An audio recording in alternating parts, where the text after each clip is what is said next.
بسم اللہ الرحمن الرحیم وبہ نستعین انہ خیر ناصر و معین وصلی اللہ علی محمد و آلہ الطاہرین۔ پروردگار عالم آپ تمام عزیزان کی توفیقات خیر میں اضافہ فرمائے اور خداوند منان ہم سب کو ماہ مبارک رمضان کے فیوضات سے مستفیض ہونے کی توفیق عنایت فرمائے۔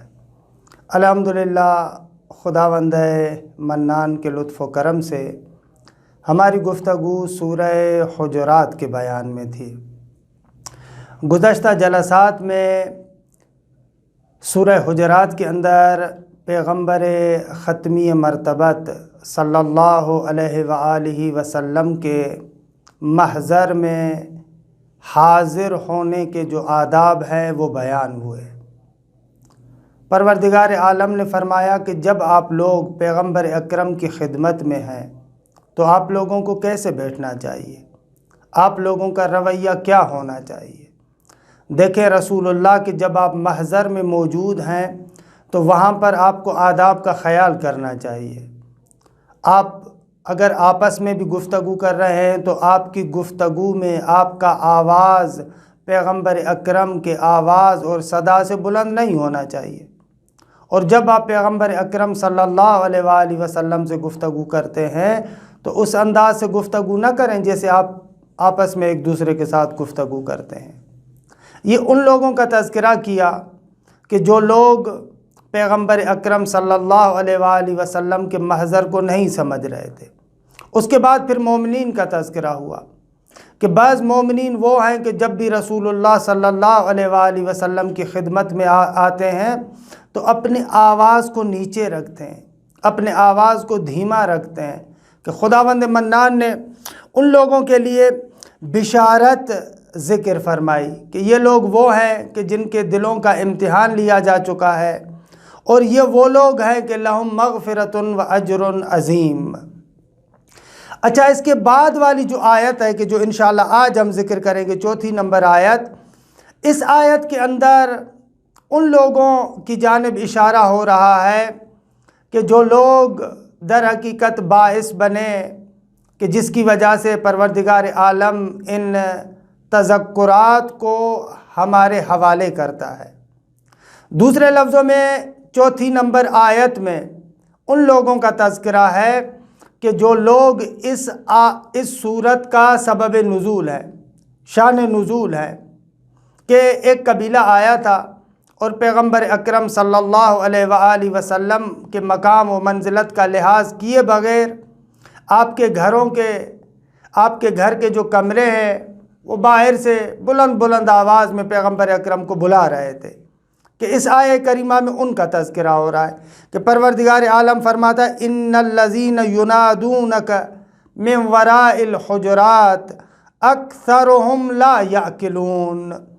وہ افراد جو ان حجرات حجرے کی جمع ہے، اور اسی لفظ کی وجہ سے اس سورت کا نام بھی سورہ حجرات پڑا ہے۔ یعنی پیغمبر اکرم کے مختلف حجرے بنے ہوئے تھے۔ ایک حجرے میں ایک بیوی اور ہمسر ہوتی تھی، دوسرے حجرے میں دوسری ہمسر، تیسرے حجرے میں تیسری ہمسر۔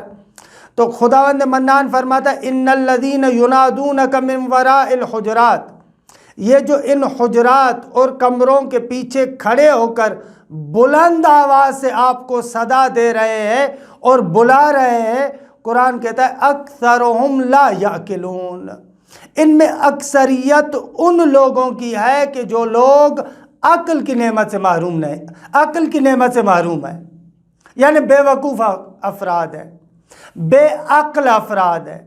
اگر واقعاً یہ لوگ ادب کا لحاظ کرنے والے ہوتے، اگر یہ لوگ واقعاً عقل مند ہوتے تو پیغمبر اکرم کے ادب کا لحاظ کرتے۔ ان لوگوں کا لحاظ نہ کرنا اس نقطے کو بیان کر رہا ہے کہ یہ لوگ عقل مند نہیں ہیں۔ عزیزان مان، اس آیت سے واضح طریقے سے سمجھ میں آتا ہے کہ جو بندہ بھی بے ادب ہے قرآن کی نگاہ میں وہ بندہ بے وقوف ہے۔ بے عقل اور بے وقوف بندہ وہ ہے کہ جو ادب کا لحاظ نہیں کرتا۔ اور یہ بھی عجیب ہے، اس آیت پر تھوڑا سا غور کریں۔ خداوند منان فرماتا ہے کہ جو بندہ بھی پیغمبر اکرم کے مقام کا، منزلت کا لحاظ نہیں کرتا، خداوند منان فرماتا ہے کہ آپ کی نظر میں وہ کچھ بھی ہو، ہماری نگاہ میں اکثرہم لا یعقلون، ان میں اکثریت بے وقوف لوگوں کی ہے۔ یعنی دوسرے لفظوں میں جو بندہ پیغمبر اکرم کا احترام نہیں کرتا، بے ادبی کرتا ہے، وہ بندہ عقل کی نعمت سے محروم ہے۔ عقل وہ چیز ہے جو انسان کو بندہ بناتی ہے، عقل وہ چیز ہے جو انسان کو خدا کا بندہ بناتی ہے۔ اور واقعاً جب انسان خدا کا بندہ بن جاتا ہے تو ہو نہیں سکتا کہ محبوب خدا کا ادب نہ کرے، محبوب خدا کا لحاظ نہ کرے۔ اسی لیے ہمارے یہاں روایات میں آتا ہے کہ العقل ما عبد به الرحمن وقت سبب الجنان، عقل یعنی وہ شے کہ جس کے ذریعے سے بندہ رحمان کا بندہ بنتا ہے، رحمان کی عبادت کرتا ہے۔ اور عقل وہ نعمت ہے کہ جس کے ذریعے سے انسان جنت کو حاصل کرتا ہے۔ پروردگار عالم فرماتا ہے یہ جو حجرات اور کمروں کے باہر کھڑے ہو کر بلند آواز سے مصطفیٰ تمہیں بلاتے اکثرہم لا یعقلون، یہ بے وقوف بندے ہیں، ان کو عقل نہیں ہے۔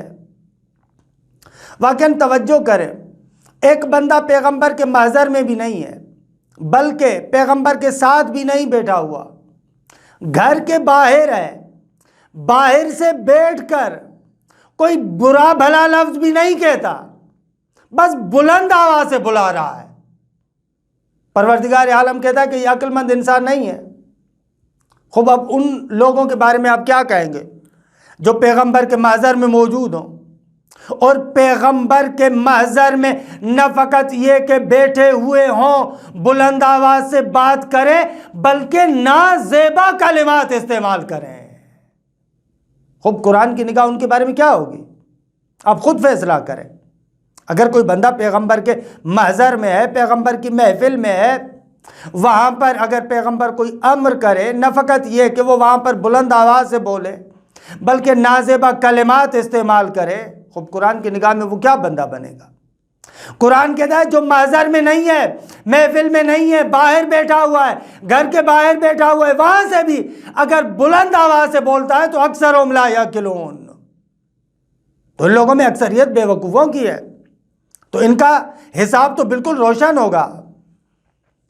وَلَوْ أَنَّهُمْ صَبَرُوا حَتَّى تَخْرُجَ إِلَيْهِمْ لَكَانَ خَيْرًا لَهُمْ، اگر یہ لوگ صبر کرتے، انتظار کرتے، حَتَّى تَخْرُجَ إِلَيْهِمْ لَكَانَ خَيْرًا لَهُمْ، یہاں تک کہ پیغمبر خود ان کے پاس آتے، لَكَانَ خَيْرًا لَهُمْ، تو یہ چیز ان کے لیے بہتر تھی۔ وَاللَّهُ غَفُورٌ رَحِيمٌ، پروردگار عالم غفور بھی ہے اور رحیم بھی ہے۔ اچھا، ان اسماء کے بارے میں تو میں 2-3 باتیں عرض کرتا ہوں، لیکن اس سے پہلے والے آیت کے جملات پر غور کریں۔ پروردگار عالم فرماتا ہے کہ وَلَوْ أَنَّهُمْ صَبَرُوا، اگر یہ لوگ صبر کرتے، حَتَّى تَخْرُجَ إِلَيْهِمْ، یہاں تک کہ پیغمبر خود ان کے پاس نکل کر آتے۔ اچھا، قرآن مجید میں یہ خرجہ کا لفظ الہ کے ساتھ بھی استعمال ہوا ہے، لام کے ساتھ بھی استعمال ہوا ہے۔ مثلا ایک مقام پر آپ پڑھتے ہیں سورہ بقرہ میں اللہ ولی الذین آمنوا یخرجہم من الظلمات الی النور، یخرجہم من الظلمات الی النور، الہ کے ساتھ استعمال ہوا ہے۔ خدا ولی ہے ان لوگوں کا کہ جو مؤمنین ہیں اور پروردگار عالم ان کو ظلمات سے نور کی طرف لے کر آتا ہے۔ یہاں پر خرجہ الہ کے ساتھ استعمال ہوا ہے۔ اچھا، بعض مقامات پر لام کے ساتھ استعمال ہوا ہے۔ مثلا سورہ نمل میں ارشاد ہوتا ہے وَإِذَا وَقَعَ الْقَوْلُ عَلَيْهِمْ اخرجنا لہم دابۃ من الارض، یہاں پر ہے اخرجنا لہم، جب وہ عذاب کا وعدہ آ جائے گا، وہ وقت آ جائے گا تو اخرجنا لہم، تو ان لوگوں کے لیے نکالیں گے۔ کیا فرق ہے دونوں میں؟ کہتے ہیں لام جہاں پر آتا ہے نا خرج لے، تو یہ لام غایت کو بیان کرتا ہے، یعنی دوسرے لفظوں میں اگر ہمارے مورد بحث آیت میں جس کے بارے میں گفتگو کر رہے ہیں اگر اس میں ہوتا حتی تخرج لہم، تو مقصد یہ ہوتا کہ وہ لوگ پیغمبر کے منتظر تھے، انہوں نے پیغمبر کو بلایا اور ان کے بلانے کی وجہ سے پیغمبر ان کے پاس گئے، یہ ہو جائے گا مقصد حتی تخرج لہم کا، یعنی انہوں نے بلایا اور ان کے بلانے کی وجہ سے پیغمبر ان کی طرف گئے، تو یہ ہوگا حتی تخرج لہم، لیکن لہم نہیں ہے، حتی تخرج الیہم۔ اس کا مقصد یہ ہے کہ آپ آئے، منتظر ہیں، پیغمبر کو آپ نے بلایا، لیکن قرآن کہتا ہے پھر بھی تمہاری توقع یہ نہیں ہونی چاہیے کہ جیسے ہی تم نے بلایا فوراً پیغمبر تمہارے پاس آ جائے، یہ توقع بھی نہ رکھو، بلکہ پیغمبر جب خود مصلحت سمجھیں گے خود آئیں گے۔ اور عجیب ہے کہ قرآن کہتا ہے لَكَانَ خَيْرًا لَهُمْ، اور یہ پیغمبر کا اس طریقے سے اپنی مرضی سے ان کے پاس آنا یہ ان کے فائدے میں ہے، اس میں پیغمبر کا فائدہ نہیں ہے بلکہ ان کا اپنا فائدہ ہے۔ یعنی کیا؟ ان کا اپنا فائدہ ہے، اس لیے کہ اگر خدا نخواستہ پیغمبر کے محضر میں کوئی بدتمیزی ہو جائے، بے ادبی ہو جائے تو ان تحبط اعمالکم، تو انسان کے عمل حبط ہو جائیں گے، ضائع ہو جائیں گے۔ ظاہر سی بات ہے کہ ہر وہ عمل جس کے اندر یہ شائبہ ہو کہ اس سے پیغمبر اکرم کے شان میں گستاخی ہو سکتی ہے اسے بچنا چاہیے۔ اور ہاں آخر میں پروردگار عالم نے فرمایا واللہ غفور الرحیم، خدا غفور بھی ہے، رحیم بھی ہے۔ اگر تم پشیمان ہو، اگر تم سے یہ کچھ ہو گیا، اگر خدا کی بارگاہ میں نادم ہو کر آتے ہو تو خدا غفور ہے، بخشنے والا ہے۔ نہ فقط یہ کہ غفور ہے بلکہ غفور کے ساتھ ساتھ رحیم بھی ہے، جیسے خدا نے تمہیں بخشا فوراً اپنی رحمت تمہارے شامل حال کرے گا۔ عزیزان ایمان، ان تمام آیات کا خلاصہ اگر کرنا چاہوں تو خلاصہ یہ بنتا ہے کہ انسان کو پیغمبر اکرم کے سامنے تسلیم ہونا چاہیے۔ وصلی اللہ علی محمد و اہل بیتہ الطیبین الطاہرین۔